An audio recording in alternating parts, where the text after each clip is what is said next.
the Hammond dock. I want to show you something here. I removed this motor socket from this Leslie 122 amplifier, and I have a drawer filled with new motor sockets. This is one of them, and so I was attempting to use this new motor socket and as a replacement for this one, and I found that in these earlier model vintage Leslie amplifiers, that this portion, this section of this new style motor socket actually is too large for the hole. Let me turn the amplifier around here. For the motor socket hole that is here. Now I could have easily used my drill and made the hole larger, so I could have enlarged the hole and made this fit. But I looked around to see if there was an actual a new motor socket that I could buy that actually dropped right into it, and then I found this one. So this motor socket, this brand new motor socket, came in a package here, several.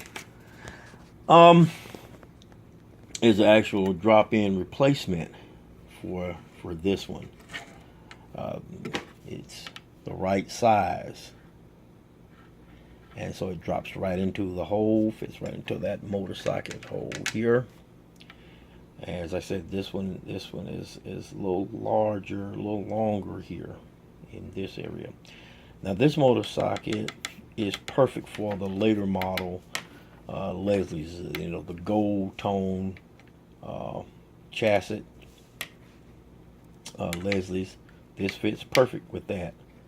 But for these old silver vintage Leslie chassis, you need to go with one of these motor sockets. So here's what I'm talking about. And that's what it looks like when it is installed. Right there. Okay. Alright, so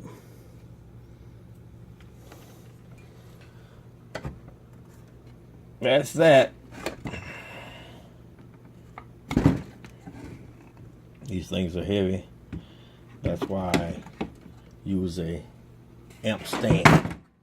These things